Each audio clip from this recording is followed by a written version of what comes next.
Inspirational stories of Lord Buddha. भगवान बुद्ध की 4 प्रेरक कहानियां। प्रेरक कहानी 1, बुद्ध और चक्षुपाल। एक बार भगवान बुद्ध जेतवन विहार में रह रहे थे। भिक्षु चक्षुपाल भगवान से मिलने के लिए आए थे। उनके आगमन के साथ उनकी दिनचर्या, व्यवहार और गुणों की चर्चा भी हुई। भिक्षु चक्षुपाल अंधे थे। एक दिन विहार के कुछ भिक्षुओं ने कुछ मरे हुए कीड़ों को चक्षुपाल की कुटी के बाहर पाया और उन्होंने चक्षुपाल की निंदा करनी शुरू कर दी कि उन्होंने इन जीवित प्राणियों की हत्या की।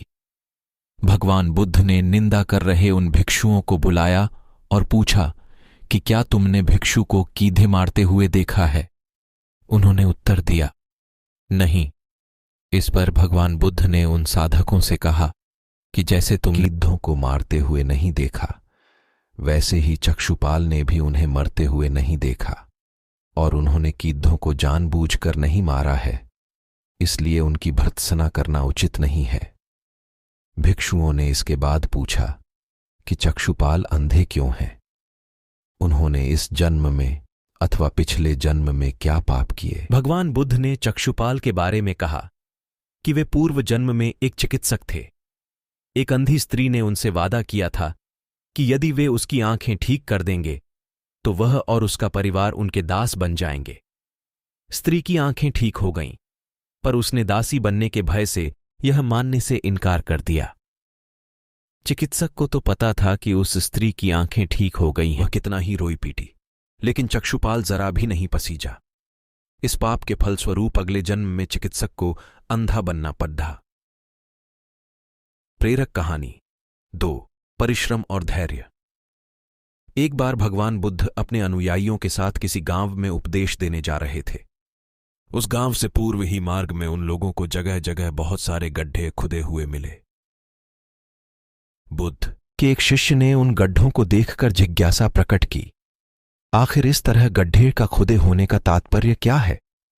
बुद्ध बोले, पानी की तलाश में किसी व्यक्ति ने इतने गड्ढे खोदे हैं। यदि वह धैर्यपूर्वक एक ही स्थान पर गड्ढे खोदता तो उसे पानी अवश्य मिल जाता, पर वह थोड़ी देर गड्ढा खोदता और पानी न मिलने पर दूसरा गड्ढा खोदना शुरू कर देता। व्यक्ति को परिश्रम करने के साथ धैर्य भी रखना चाहिए। सुप्रेरक कहानी 3, अमृत की खेती। एक बार भगवान बुद्ध भिक्षा के लिए एक किसान के यहां पहुंचे। तथागत को भिक्षा के लिए आया देखकर किसान उपेक्षा से बोला, श्रमण, मैं हल जोतता हूं और तब खाता हूं। तुम्हें भी हल जोतना और बीज बोना चाहिए और तब खाना खाना चाहिए।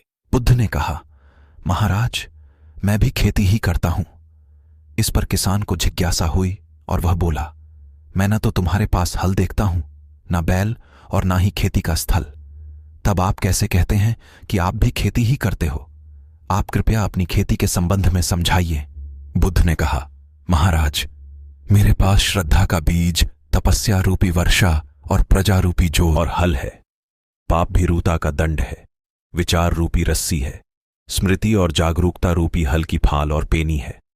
मैं वचन और कर्म में संयत रहता हूं। मैं अपनी इस खेती को बेकार घास से मुक्त रखता हूं और आनंद की फसल काट लेने तक प्रयत्नशील रहने वाला हूं। अप्रमाद मेरा बैल है, जो बाधाएं देखकर भी पीछे मुंह नहीं मोड़ता है।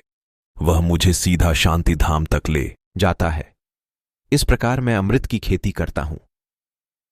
प्रेरक कहानी 4, दान की महिमा। भगवान बुद्ध का जब पाटलिपुत्र में शुभागमन हुआ तो हर व्यक्ति अपनी अपनी सांपत्तिक स्थिति के अनुसार उन्हें उपहार देने की योजना बनाने लगा। राजा बिंबिसार ने भी कीमती हीरे, मोती और रत्न उन्हें पेश किए।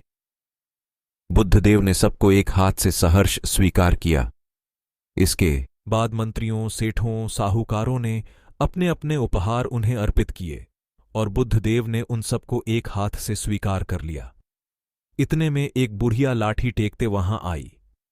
बुद्धदेव को प्रणाम कर वह बोली, भगवन, जिस समय आपके आने का समाचार मुझे मिला उस समय मैं यह अनार खा रही थी।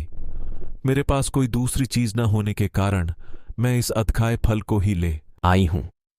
यदि आप मेरी इस तुच्छ भेंट स्वीकार करें तो मैं अहोभाग्य समझूंगी।